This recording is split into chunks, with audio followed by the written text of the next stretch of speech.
Oh, amazing. Welcome back to Vaguely Adults, where two vaguely looking adults talk about vaguely adult things. Today we have a pretty special episode. I asked a couple of my really good friends to send anything, any kind of question that they had, and they put it in a Google Doc for us. And we have I no idea what it says yet. So, Absolutely nothing. They doubted me that I didn't have the self control to wait until today because I literally asked them yesterday. Anyway, thank you to the French, the English, and the German. thank you. That was the categories on the Google Doc anyway. Alright, opening this up. Well, oh, these questions. Oh no! Okay, we'll start with the English. So, Charlie is asked, what's a film that has had the biggest impact of any sort on you? And why is it Perks of Being a Wallflower? Oh, she knows me so well! Yeah, we watched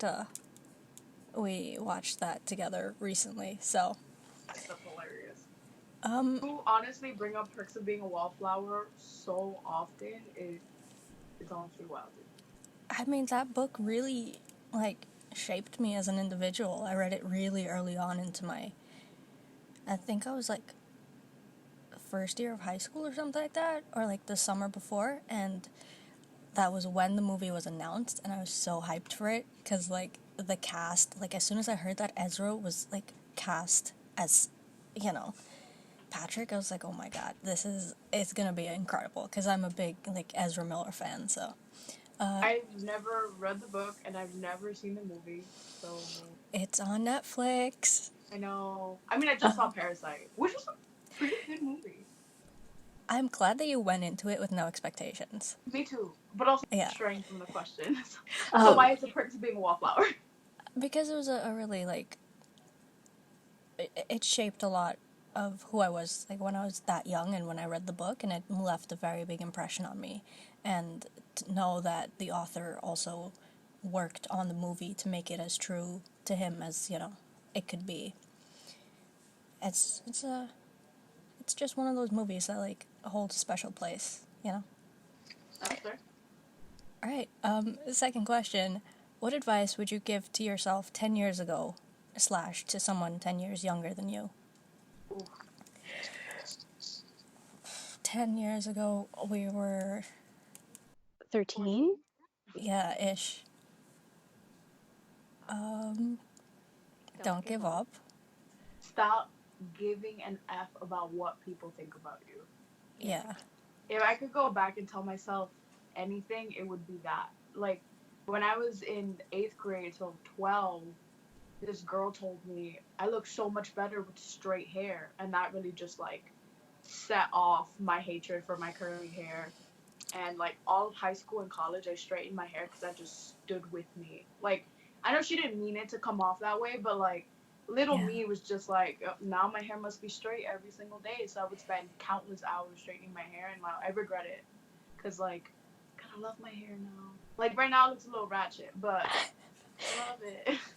Yeah, I still have some issues with my hair. I haven't embraced it because, I don't even know if you know how, curly it is. And we've been friends for how long? But yeah, I would say, don't give up. Also, don't read into hate on the internet. Because, I literally had, whole Twitter accounts just created to send me hate, and, That's wild. it it gets better. I think that also is something I'll tell myself and someone 10 years younger than me. To have hope. The advice that I gave applies to your family members also.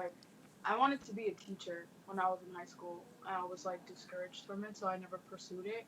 And now that I have a degree that I don't use, I regret that I didn't go into teaching. And now the people who told me that I shouldn't go into it are damn, I shouldn't have told you anything. But they're your family, so Mm. you're more bound to go with what their advice is. And now they're you should have just done it. You were clearly good at it, and you clearly like it. You would have a full career by now. And I'm just Yeah. Yeah.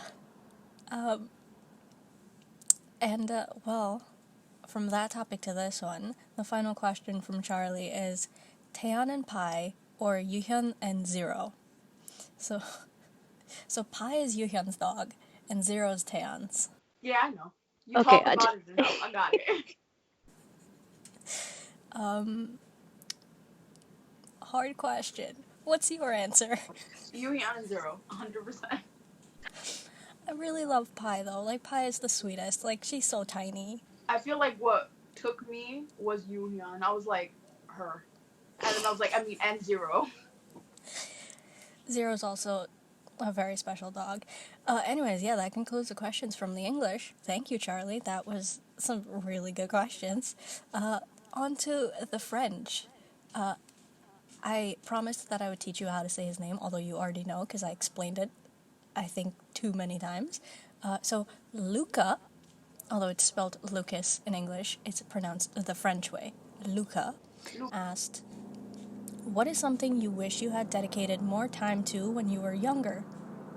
Oh, he went philosophical. The things I actually enjoyed. Yeah, Oh, we love some cars honking in the background. I really wish I put more time into learning another language seriously and an instrument. Or multiple instruments, you know?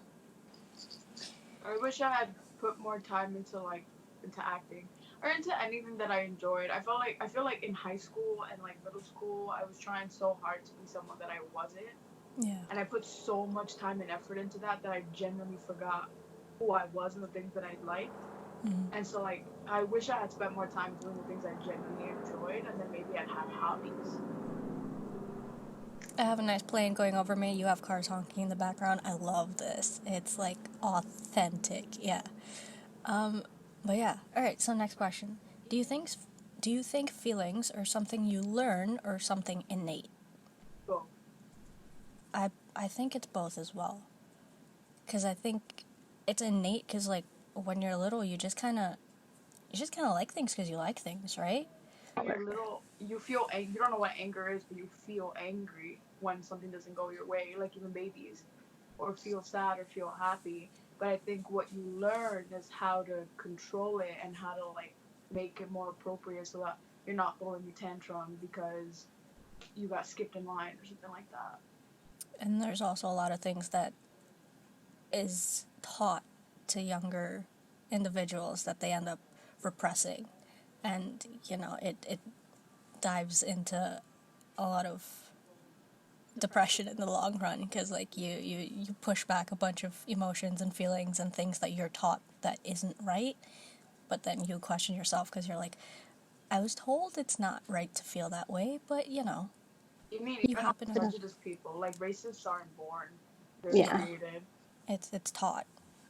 Dude, take a shot every time we mention racism, oppression, or depression in an episode. Ooh, yeah, stay hydrated. Take a shot of water, H2O. And yeah, so the final question from Luca is, do you think the current pandemic will have a lasting effect on the artistic and cultural landscapes? Short answer, yeah. I mean, we've seen how hard it hit, like, the arts, Broadway productions, like, everything in those landscapes are very people-oriented. Like, when you're working on set, it's like hundreds of people always interacting, you know, touching a whole bunch of equipment, and moving forward, it's going to be very interesting seeing the precautions that are hopefully taken. I really hope like it doesn't just go back to, you know, the chaos that it was. But yeah. Not just that, but I think the type of content that comes out is also gonna change a little bit. Just because like right now, BuzzFeed is making that like remote recorded like quarantine dating show. Mm-hmm.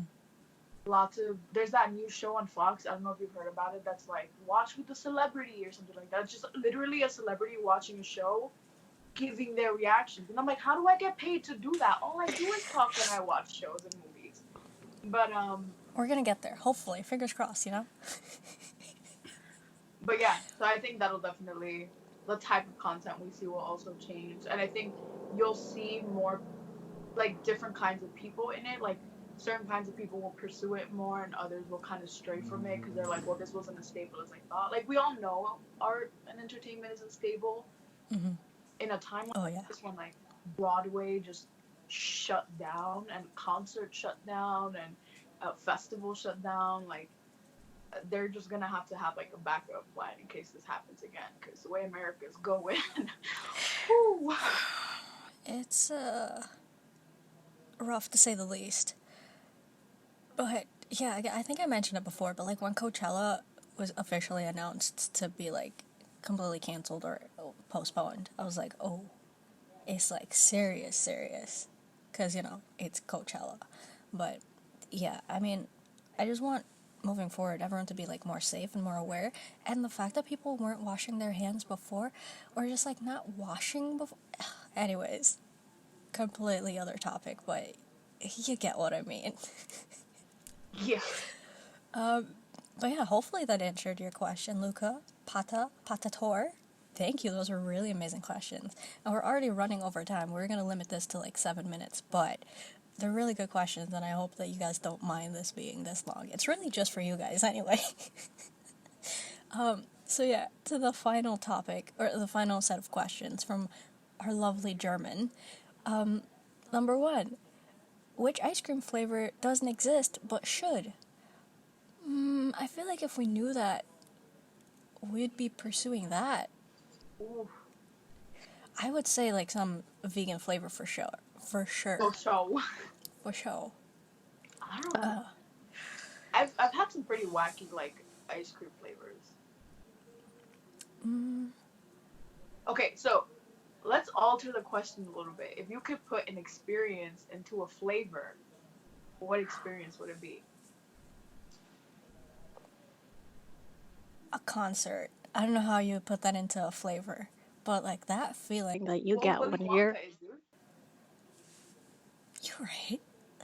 But yeah, that like feeling that you get when you're literally just feeling the music and you're in the middle of a concert and like you realize that everyone there is there for the same artist and the same music, and it's just like euphoric almost. That flavor would be the flavor I would want. Yeah. If I could put an experience into a flavor, it would be one of two. The first one would be when you're this is like very specific, but like when your favorite Broadway song plays and you're watching the show for the first time after hearing the album for so long, like that feeling where you're just like trying not to sing along, but you're mouthing all the words and you see everyone around you also like um and then like when you're super sad and then you watch your favorite movie and all of a sudden like it just washes over you that you're just like okay. Yeah, it's like the moment you realize like it's not that bad. Like I'm all right, you know? Yeah, I think I would also like that experience in the ice cream. Yeah. That was a really great question, although we didn't answer your question, we made it our own. Uh, the next question it's quite philosophical actually. Boobs or booty? Hmm. To have or to have? That's the whole question.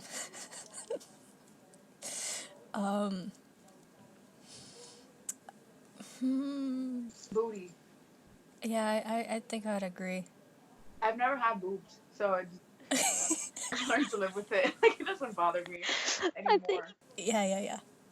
Big mood. Big same. Alright, and that brings us to our last question. This one's a long one.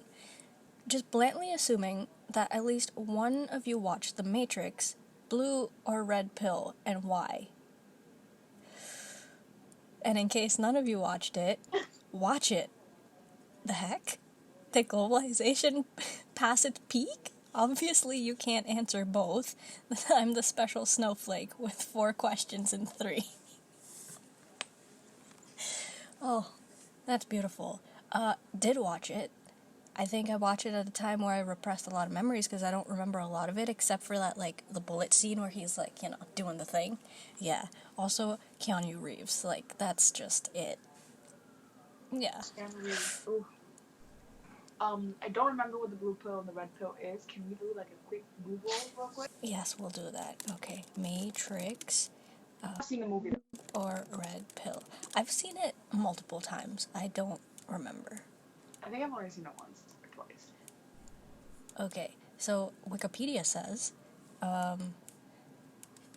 it's representing the choice between taking a red pill that reveals an unpleasant truth and taking the blue pill to remain in blissful ignorance. Mm. Oh my god, this movie came out in 1999. Oh, anyway, I think because of who I am as a person, I'd take red pill. Yeah, I figured you're down to that. Yeah. And you know, contrary to my lipstick, I think I'd take the blue pill. This speaks to who we are as people, quite honestly. Yeah. But I yeah. feel like there's a lot of like bad things in the world. We live in a world where, honestly, like as you get older, you take the red pill, like whether you realize it or not. Like when you're a kid, you're like cops, yay. Well, for me anyway, except like, or like Yeah. authority. For me, like growing up, it was always like, oh, you always like pay attention to authority. They're there to look out for you. And then like as I got older, I'm like, wow, we should be teaching children to riot, but whatever. Yeah. Strongly agree. Press that button. Like as you get older, you just start to see more and more things that were hidden behind this veil of like ignorance. And then like the more you look into it, the more you learn, the more angry you get. Yeah, like I've had a lot of that already. I feel like I'm already there, so taking the pill, like, I don't know how much of a difference it'll actually make. So I'm just like, if I'm there anyway, I might as well, you know? But that's also just my logic, and I'm very reckless, and again, it's who I am as a human being, so. You're also the philosopher, remember. What is life? Anyway, yeah. We're like a proper 10 minutes overdue to what we expected this to be, but those were absolutely amazing questions, and thank you to the three of you for it's like doing this for me, because I randomly just asked you and you did it. So that's all the affection you're gonna get from me, by the way. I'll show you affection. I love it. It's great. But like I know you through like through osmosis. yeah, Talks about you a lot. I really do. I mean, I also vice versa, you to them. Anyway, yeah.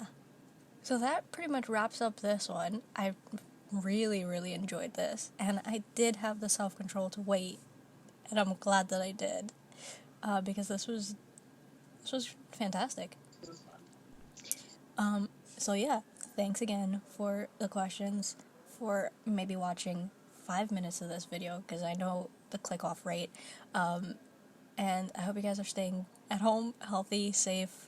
Hope your governments aren't trying to force you back out to work.